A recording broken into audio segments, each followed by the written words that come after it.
Chapter 5. Advice from a Caterpillar. At last the caterpillar took the hookah out of its mouth and addressed Alice in a languid, sleepy voice. "Who are you?" said the caterpillar. Alice replied rather shyly, I hardly know, sir. Just at present, at least, I know who I was when I got up this morning, but I think I must have changed several times since then." "What do you mean by that?"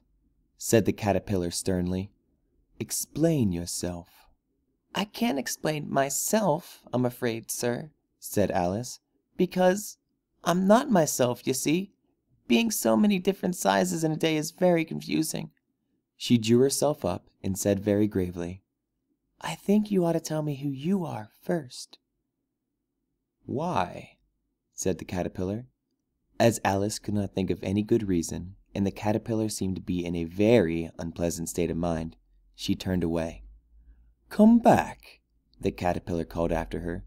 "I've something important to say." Alice turned and came back again. "Keep your temper," said the caterpillar. "Is that all?" said Alice, swallowing down her anger as well as she could. "No," said the caterpillar. It unfolded its arms and took the hookah out of its mouth again and said, "So, you think you're changed, do you?"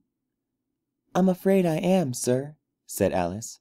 "I can't remember things as I used to, and I don't keep the same size for 10 minutes together." "What size do you want to be?" asked the caterpillar. "Oh, I'm not particular as to size," Alice hastily replied. "Only one doesn't like changing so often, you know. I should like to be a little larger, sir, if you wouldn't mind," said Alice. 3 inches is such a wretched height to be." "It is a very good height indeed," said the caterpillar angrily, rearing itself upright as it spoke. It was exactly 3 inches high. In a minute or two, the caterpillar got down off the mushroom and crawled away into the grass, merely remarking as it went, "One side will make you grow taller, and the other side will make you grow shorter." "One side of what? The other side of what?" thought Alice to herself. "Of the mushroom," said the caterpillar, just as if she had asked it aloud, and in another moment it was out of sight. Alice remained looking thoughtfully at the mushroom for a minute, trying to make out which were the 2 sides of it. At last she stretched her arms round as far as they would go, and broke off a bit of the edge with each hand. "And now which is which?" she said to herself, and nibbled a little of the right-hand bit to try the effect. The next moment she felt a violent blow underneath her chin. It had struck her foot. She was a good deal frightened by this very sudden change, as she was shrinking rapidly. So she set to work at once to eat some of the other bit. Her chin was pressed so closely against her foot that there was hardly room to open her mouth, but she did it at last and managed to swallow a morsel of the left-hand bit. "Come, my head's free at last," said Alice, but all she could see when she looked down was an immense length of neck, which seemed to rise like a stalk out of the sea of green leaves that lay far below her. "Where have my shoulders got to? And oh, my poor hands, how is it I can't see you?" She was delighted to find that her neck would bend about easily in any direction, like a serpent. She had just succeeded in curving it down into a graceful zigzag, and was going to dive amongst the leaves when a sharp hiss made her draw back from a hurry.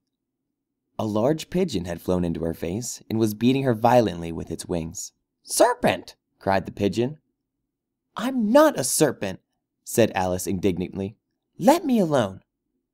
"I've tried the roots of trees, I've tried the banks, I've tried the hedges," the pigeon went on, "but those serpents, there's no pleasing them." Alice was more and more puzzled. "As if it wasn't trouble enough hatching the eggs," said the pigeon, "but I must be on the lookout for serpents night and day, and just as I'd taken the highest tree in the wood," continued the pigeon, raising its voice to a shriek, "and just as I was thinking I should be free of them at last, they come wriggling down from the sky. Ugh! Serpent!" "But I'm not a serpent, I tell you," said Alice. I'm a little girl," she added rather doubtfully as she remembered the number of changes she had gone through the day. "You're looking for eggs. I know that well enough," said the pigeon. "And what does it matter to me whether you're a little girl or a serpent?" "It matters a good deal to me," said Alice hastily, "but I'm not looking for eggs, as it happens, and if I was, I shouldn't want yours. I don't like them raw." "Well, be off then," said the pigeon in a sulky tone as it settled down again to its nest. Alice crouched down amongst the trees as well as she could, for her neck kept getting entangled amongst the branches, and every now and then she had to stop and untwist it. After a while, she remembered that she held the pieces of mushroom in her hands, and she set off to work very carefully, nibbling at the first one and then the other, and then growing sometimes taller and sometimes shorter, until she had succeeded in bringing herself down to her usual height. It was so long since she had been anything near her right size that it felt quite strange at first. "The next thing is to get into that beautiful garden. How is that to be done, I wonder?" As she said this, she came suddenly upon an open place with a little house about 4 feet high. "Whoever lives here," thought Alice, "it'll never do to come upon them this size. Why, I should frighten them out of their wits." She did not venture to go near the house till she had brought herself down to 9 inches high.